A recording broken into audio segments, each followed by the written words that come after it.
Welcome to Astro Nerd. This is your girl Professor Pam, and I'm back with another video. If you're new to this channel, welcome. I'm connecting astrology to your favorite TV shows and movies, all while teaching you about yourself. Stay tuned to the end of this video where I'll be giving you TV show characters that I feel represent you, Scorpio Rising. So what is the ascendant? What is your rising sign? What does it mean in the chart? Now, Jodie Foster, which is a popular astrology writer, writes, "The sun is who you are, and the ascendant is the path you need to walk in order to become who you are." A lot of astrologers like to compare your ascendant sign to the way you look, right? Your physical appearance. Now, I personally don't believe that they correlate together. I don't feel like it's always accurate. I feel like most of the time I haven't really found many situations where they are very accurate. And the reason why I say that is because I feel like it's more of a spiritual thing and not really a physical thing. I feel like your Scorpio, your rising sign is more of a representation of an energy that you give out into the world. But that's just my opinion. Now, your rising represents how you view the world, right? And how they see you. It represents basically your initial interactions with people.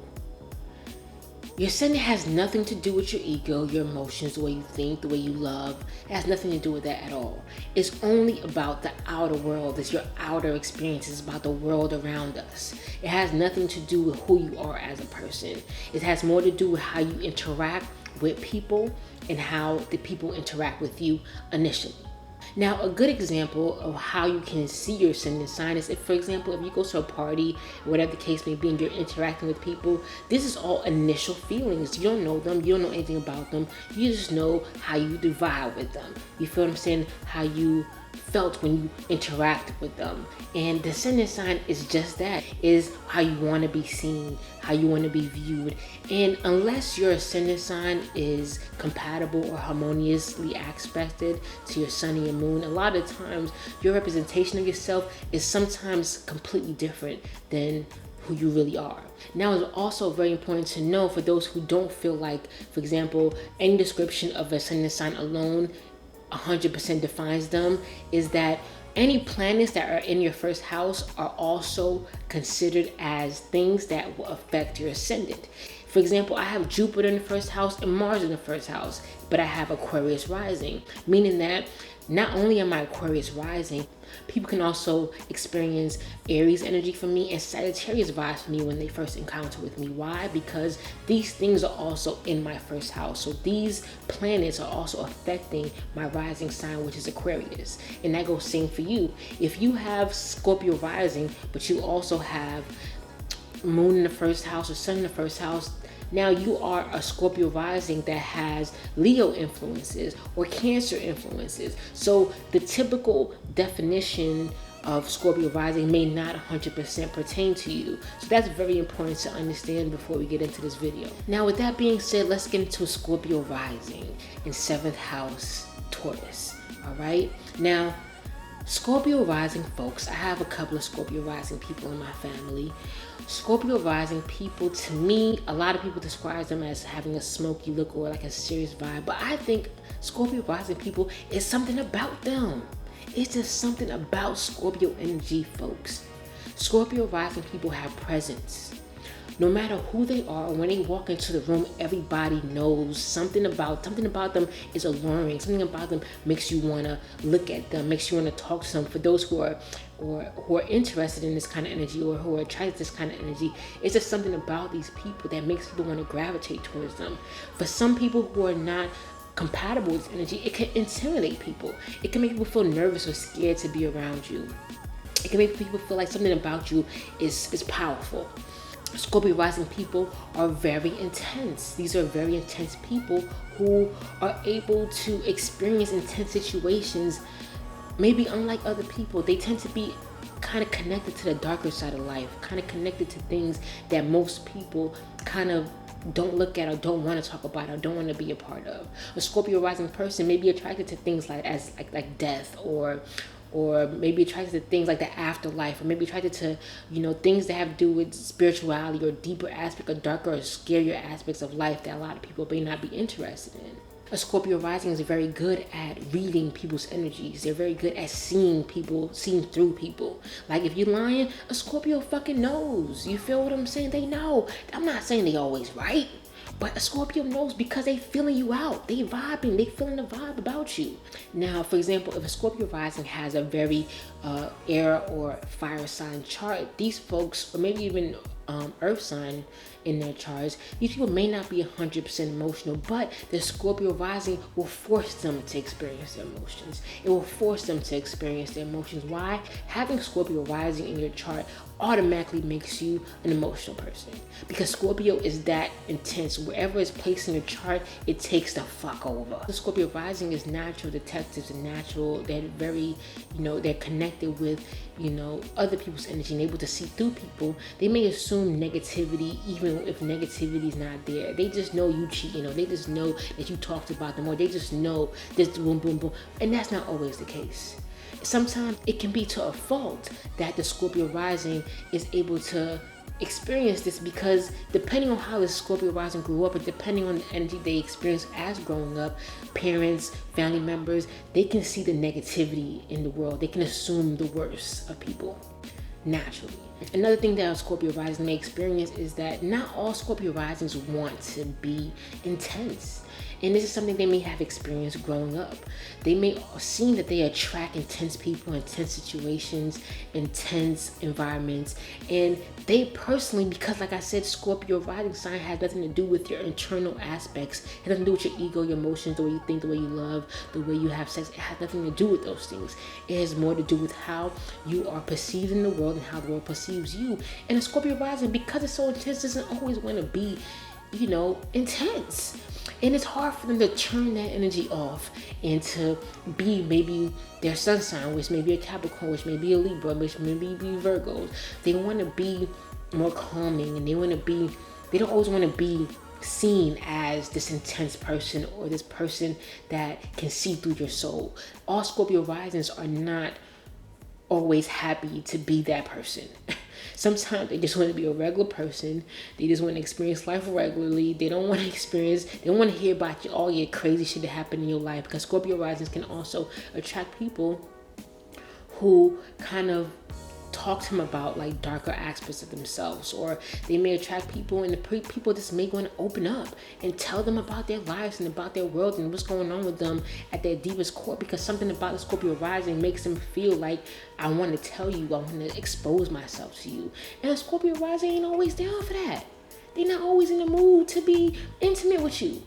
They're not always in the mood to get to the darker side of things with you. It's almost a default that some Scorpio risings, I'm sure, want to turn off. But unfortunately, it's easier said than done. Ultimately, Scorpio risings, I feel like the best thing about your sign is that you guys are the most, amazing, emotionally in-depth people. And there's nothing wrong with that. I know sometimes you guys don't want to experience all this intensity and all these emotions, and I'm sorry that you were blessed to have Scorpio rising, because I call it a blessing. But take it, run with it, allow it to be your thing. You feel what I'm saying? When you walk into a room, stand tall, be confident, allow your Scorpio to glow, because you do glow. Something about you just stand out, and ain't nothing wrong with that. Be you. Now, being a Scorpio rising means that you're attracted to partners that have Taurus traits. Now, having Taurus in the 7th house means that the kind of partners that you're going to look for is going to look for somebody who can calm you down, who can be the calm after the Scorpio storm. A Scorpio rising person looking for that person to be their rock when they're being intense and crazy, maybe overthinking situations or over obsessing over situations. They're looking for somebody who's going to help them, bring them down to reality, help them be grounded, help them be stable and chill, and help to make sense of all the intense emotions that are going on inside of them. That's going to be very important to a Scorpio rising. A Scorpio rising is also going to be looking for a partner that got that dough. Now, I'm not saying that Scorpio risings are gold diggers, but they not fucking with no broke niggas.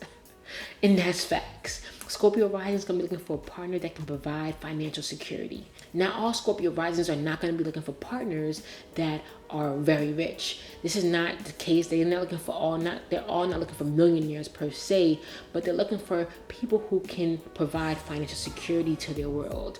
A Scorpio rising is also looking for a partner that is loyal to them. They're looking for a partner that's gonna be a ride or die. A Scorpio rising knows they're intense. They know not everybody can handle who they are or the way they are sometimes, and how they experience the world sometimes.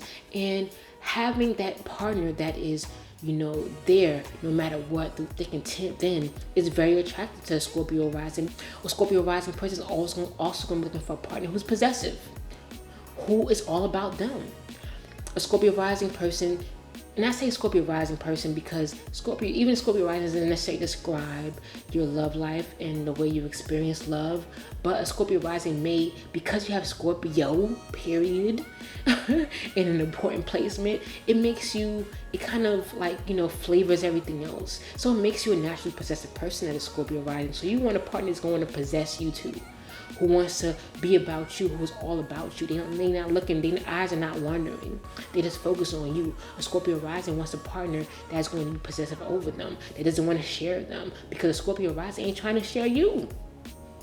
They're not trying to give, they're not trying to, do their thing and have this polygamous relationship unless their Venus sign or Mars sign said otherwise, or they have aspects that say otherwise. But for the most part, at its natural form, the Scorpio rising is not interested in a partner that's going to be loving everybody. They just want you to love them. And that's it. Now, that's my interpretation of Scorpio rising and 7th house Taurus traits. As promised, the TV show characters that I feel like represent Scorpio rising is your girl, Olivia Pope. You feel what I'm saying? From the show Scandal. Now, Olivia Pope is a fictional character, but it's just something about her. You feel what I'm saying? Olivia screams sex appeal. She screams power. She screams, she's just magnetic. Just watching the show just makes you want to just, ooh, you feel what I'm saying?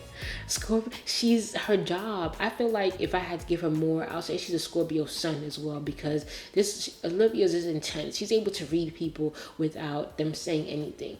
Her job is to investigate crimes. Her job is to tell if somebody's lying. Her job is to read people naturally. And this is a trace of a Scorpio rising person. Her aura, her vibe, feels magnetic. She doesn't necessarily look like a Scorpio rising person, but you could tell from watching it, you could feel like she's the kind of person that just, that you shouldn't fuck with. You feel what I'm saying? Because she can see right through you. You can't say whatever you want to Olivia. Are you serious? Are you serious? It's just something about Miss Pope. She got that vibe. She got that Scorpio vibe, and a lot of the traits that she has in the show kind of shows Scorpio vibes as well. Now, when it comes to the 7th house aspect of the chart in Taurus, I would give that energy that can be seen a lot in my favorite characters, Regine from Living Single and Toni from Girlfriends. These are both characters that are about their money. They're about meeting partners that are financially well off, or financially in a good place. They're not about to date nobody who don't got no job or who's just dreaming. They want you to have that money. You feel what I'm saying? They're not gonna fuck with you unless you have that money. So these are TV show characters I feel like represent Scorpio rising in the 7th house Taurus traits. Thank you for watching this video. I hope you guys enjoyed it. If you did, please click that like button. If you want more, please subscribe. I'll be posting new videos every week. I hope you enjoyed this video. I look forward to talking to you guys soon. And I'm out.